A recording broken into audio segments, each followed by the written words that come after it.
नमस्कार, सुप्रभात। उत्तराखंड में आप सभी का स्वागत है। मैं हूं आपके साथ आशीष प्रमोद गोस्वामी। एक खबर देहरादून से आ रही है, इससे हम शुरुआत करेंगे बुलेटिन की। यहां पर सड़क किनारे खड़ी कार में एक आग लगी है और आग जो है देखते देखते काफी भीषण रूप ने अख्तियार कर लिया और आग का गोला बन गई कार।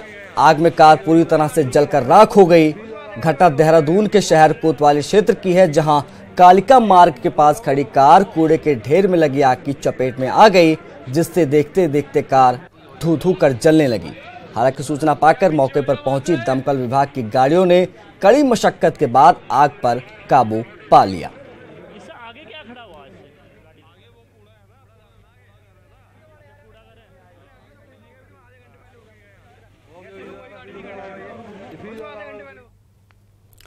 सितारगंज किच्छा रोड स्थित ग्राम सिसया में किसी बात को लेकर हुए विवाद में गोली चली और धारदार हथियार से चलने से 2 लोग घायल हो गए, जिन्हें प्राथमिक उपचार के लिए सामुदायिक स्वास्थ्य केंद्र सितारगंज लाया गया। वहीं प्राथमिक उपचार के बाद दोनों लोगों को हायर सेंटर हल्द्वानी रेफर कर दिया गया। वहीं पुलिस का कहना है कि सिसैया गांव में हुए विवाद में दोनों पक्ष घायल हुए हैं। दोनों को रेफर कर दिया गया है और पुलिस मामले की जाँच कर रही है।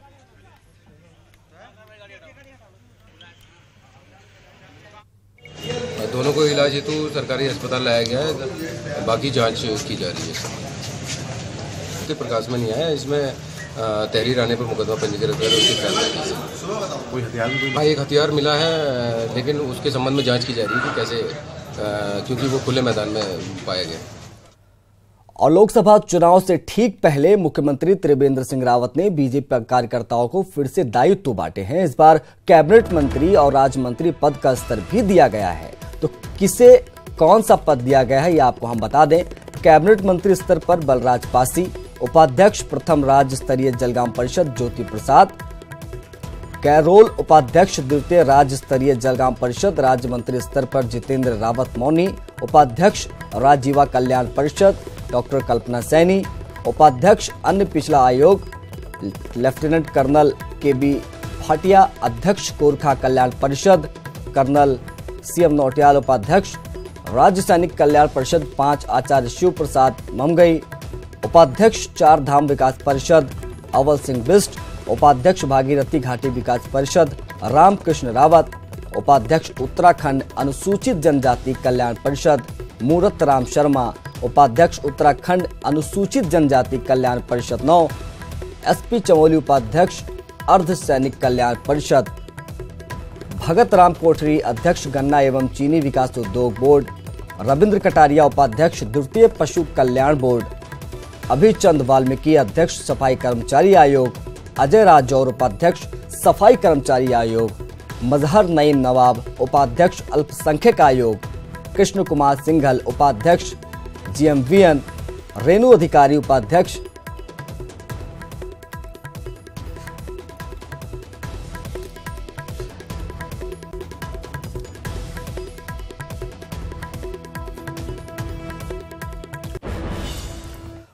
उधर मुख्यमंत्री त्रिवेंद्र रावत ने एक और बड़ा फैसला लिया है, जिसमें अनंत अंबानी को बद्रीनाथ मंदिर समिति का सदस्य बनाया गया है। आपको बता दें कि रिलायंस ग्रुप के चेयरमैन मुकेश अंबानी के बेटे हैं अनंत अंबानी।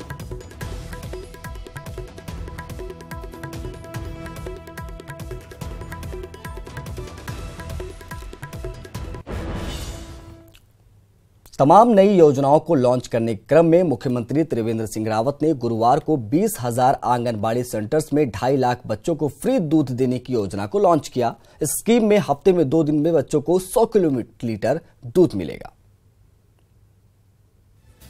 आंचल अमृत योजना की लॉन्चिंग का मकसद आंगनबाड़ी सेंटर्स में आने वाले बच्चों को पौष्टिक दूध उपलब्ध कराना है।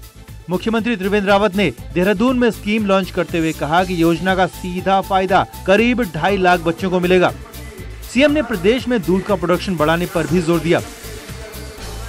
आर्थिक रूप से कमजोर घरों के बच्चे होते हैं और उनको पुष्टाहार की जरूरत होती है। जहां हम उन्हें ऊर्जा पुष्टाहार दे रहे हैं, जो कि देश का सर्वोत्तम पुष्टाहार है, हमारी सरकार ने निर्णय लिया कि हम उन बच्चों को सप्ताह में 2 दिन दूध भी उनको हम उनके खाने के साथ देंगे, उनकी डाइट में देंगे। साथ ही सीएम ने महिला सेल्फ हेल्प ग्रुप्स को 5 लाख तक के इंटरेस्ट फ्री लोन देने का भी जिक्र किया। सेल्फ हेल्प ग्रुप से जुड़ी महिलाओं का मानना है कि बच्चों को मुफ्त दूध और इंटरेस्ट फ्री लोन बड़े कदम है। ये एक सरकार की बहुत अच्छी पहल है, जिसके चलते महिलाओं को आगे बढ़ने का बहुत मौका मिलेगा और हर एक महिला को जो बहुत निम्न वर्ग की भी है उनको भी आगे बढ़ने के बहुत मौके मिलेंगे। सरकार का मानना है कि बच्चों को मुफ्त दूध और सेल्फ हेल्प ग्रुप्स को इंटरेस्ट फ्री लोन दोनों गेम चेंजर स्कीम्स हैं। देहरादून से न्यूज़ 18 के लिए किशोर रावत की रिपोर्ट। लोकसभा चुनाव से ठीक पहले राज्यकर्मियों को त्रिवेंद्र सरकार ने बड़ा तोहफा दिया है। उत्तराखंड सरकार ने केंद्रीय कर्मचारियों की तरह प्रदेश के लाखों राज्य कर्मचारियों का महंगाई भत्ता बढ़ा दिया है। त्रिवेंद्र सरकार ने कर्मचारियों का 3% महंगाई भत्ता बढ़ाया है। अब तक राज्य में 9% महंगाई भत्ता था, जो बढ़कर 12% हो गया है। नया महंगाई भत्ता 1 जनवरी 2019 से लागू होगा। भत्ता बढ़ाए जाने से प्रदेश के सरकारी खजाने पर हर साल 350 करोड़ का अतिरिक्त भार पड़ेगा। 2 लाख से ज्यादा कर्मियों को इसका फायदा भी मिलेगा।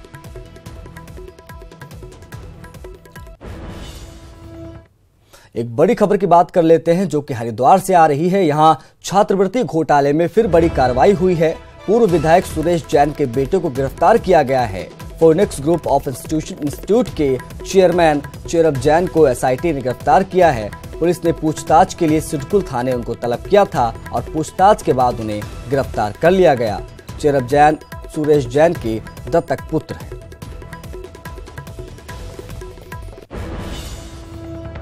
दो 2021 कुंभ से पहले हरिद्वार में बिजली की सारी लाइनें अंडरग्राउंड हो जाएंगी और भूमिगत बिजली लाइन वाला हरिद्वार देश का दूसरा और राज्य का पहला शहर होगा। सीएम त्रिवेंद्र सिंह रावत ने आईपीडीएस योजना के तहत 389 करोड़ की योजनाओं का भूमि पूजन किया। इस दौरान कैबिनेट मंत्री मदन कौशिक भी मौजूद रहे।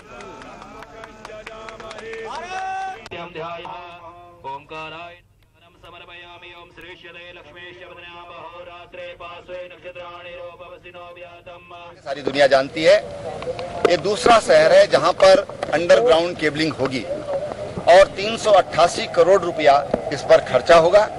इसका आज शुभारंभ किया गया है, उसका शिलान्यास किया गया है और लक्ष्य यह है कि इस बार का जब कुंभ होगा 2021 में, उससे पहले ये पूरी परियोजना अपना पूरा काम कर ले और आने वाले कुंभ में जो दिक्कतें होती हैं यातायात में, परिवहन में, कई बार जो सवारियां निकलती हैं हमारे अखाड़ों की, उनमें भी कई बार बहुत खतरा सा लगता है, दिक्कत होती है, तो दिक्कतें दूर होंगी। उधर ऊधम सिंह नगर में अवैध खनन के खिलाफ पुलिस ने एक विशेष अभियान चलाया है। अवैध उपखनिज से लदे ट्रैक्टर और ट्रक सीज कर दिए गए हैं। 7 ट्रैक्टर ट्रॉली और ट्रकों को पुलिस ने सीज किया है। बाजपुर कोतवाली पुलिस ने इस पूरी कार्रवाई को अंजाम दिया है। तो अवैध खनन के खिलाफ पुलिस ने यह बड़ा अभियान चलाया है। 7 गाड़ियों को सीज किया गया है, जिसमें ट्रैक्टर ट्रॉली और ट्रकों को पुलिस ने सीज किया है।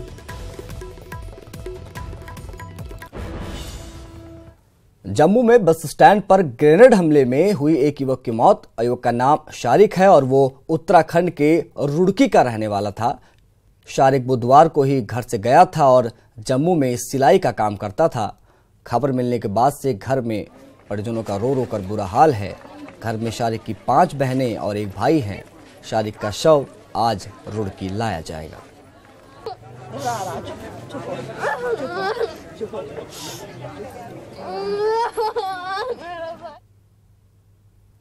जम्मू कश्मीर बम ब्लास्ट में मारे गए रुड़की के मोहम्मद शारिक की मौत पर सीएम त्रिवेंद्र सिंह रावत ने भी दुख जताया है।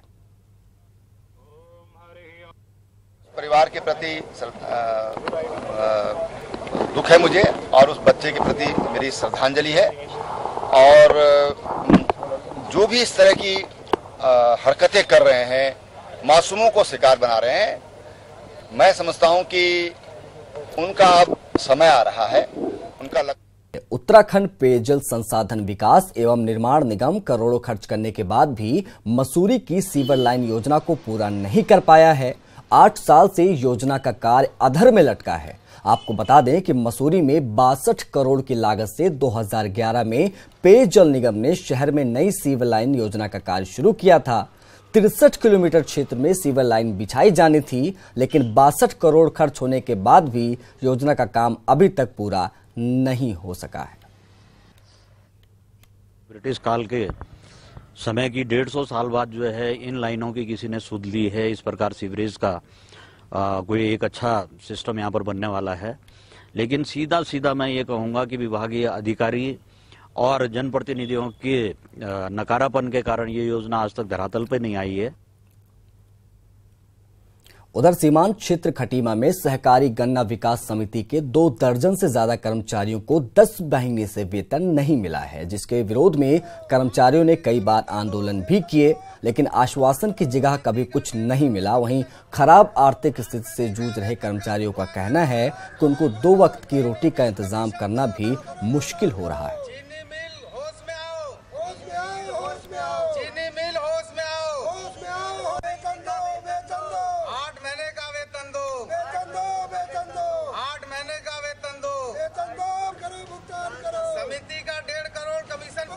हमारा वेतन नहीं मिल रहा है कई महीनों से, और जिससे कि बच्चों को फीस में और पढ़ाई में बाधा आ रही है और स्कूल से निकालने की धमकी दे रहे हैं बच्चों को। तो अपने हक के पैसों के लिए भी यहां पर तमाम जद्दोजहद करनी पड़ रही है। खैर बढ़ते आगे, पिथौरागढ़ चंपावत सहकारी बैंकों की सालाना बैठक संपन्न हो गई है। बैठक में सूबे के वित्त मंत्री प्रकाश पंत मौजूद रहे। इस मौके पर उन्होंने कहा कि पिथौरागढ़ सहकारी बैंक ने किसानों को कम ब्याज दर में ऋण देने में सफलता पाई है।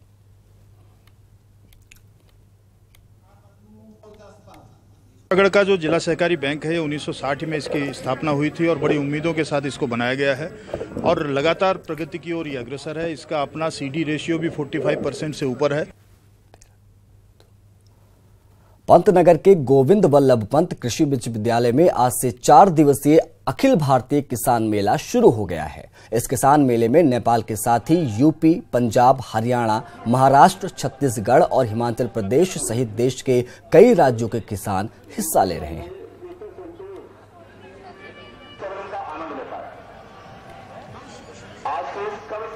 किसान मेले की शुरुआत हो गई है, जहां पर नेपाल से लेकर यूपी, पंजाब, हरियाणा, महाराष्ट्र, छत्तीसगढ़ और हिमाचल प्रदेश सहित देशों के कई किसान इसमें हिस्सा ले रहे हैं। और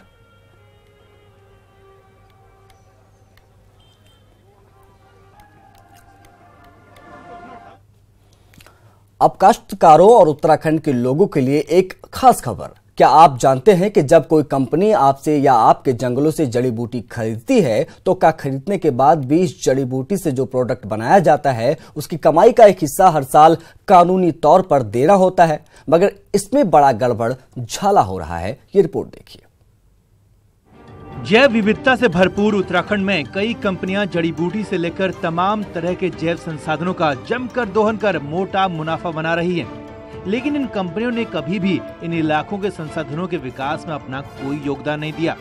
लेकिन अगर आप थोड़ा जागरूक हैं तो अब कंपनियां ऐसा नहीं कर पाएंगी, क्योंकि बायोडायवर्सिटी एक्ट उन्हें ऐसा करने के लिए बाध्य करता है। एक्ट के मुताबिक अगर आपके क्षेत्र की जड़ी बूटी समेत किसी भी प्रकार के जैव संसाधनों का कंपनियां व्यावसायिक उपयोग करती हैं तो उसे हर साल अपने कुल टर्नओवर का कुछ हिस्सा उस क्षेत्र के लोगों को भी देना होगा। इसके लिए बाकायदा स्टेट बायोडायवर्सिटी बोर्ड भी बनाया गया है। में जो उसने पैसा कमाया है उसका अब एक भारत सरकार की जो गाइडलाइंस, कानूनन गाइडलाइन जारी हुई है, उसके अंतर्गत उसको शेयरिंग करनी है अपने जो बेनिफिट, अपनी जो कमाई है। हालांकि ऐसा नहीं है कि सभी कंपनियां इस गड़बड़ झाले में शामिल हैं। 70 कंपनियां बाकायदा ग्रामीणों को उनकी हिस्सेदारी का पैसा लगातार दे रही हैं। ये पैसा बायोडायवर्सिटी बोर्ड में जमा होता है। बोर्ड के पास अभी 3.25 करोड़ रुपए जमा हो चुके हैं। इस फंड को अब स्थानीय समुदायों को दिया जाना है। लेकिन पिथौरागढ़ की कुछ ग्राम पंचायतों को छोड़ दिया जाए तो कहीं के भी ग्रामीणों ने इस पैसे के लिए क्लेम नहीं किया है। नतीजा ये है कि पैसा बोर्ड के पास ही डंप पड़ा है। ये 3 करोड़ 12 लाख का पैसा जो जमा हुआ है उसमें से 5% हम लोग अपने पास अपना ऑफिस को चलाने के लिए रखते हैं। बाकी शेष पैसा जो है वो इस कारण से लेते हैं कि जो जैव संसाधन का ठीक से देख रेख कर सकते हैं या जो लोग वहाँ जहाँ से उत्पादन होता है उन लोगों को मदद देना है। उत्तराखंड के पर्यावरण से मुनाफा कमा रही कंपनियों के इस पैसे पर व्यक्तिगत तौर पर आपका, आपकी ग्राम पंचायत का पूरा अधिकार है। बस जरूरत है जागरूकता की।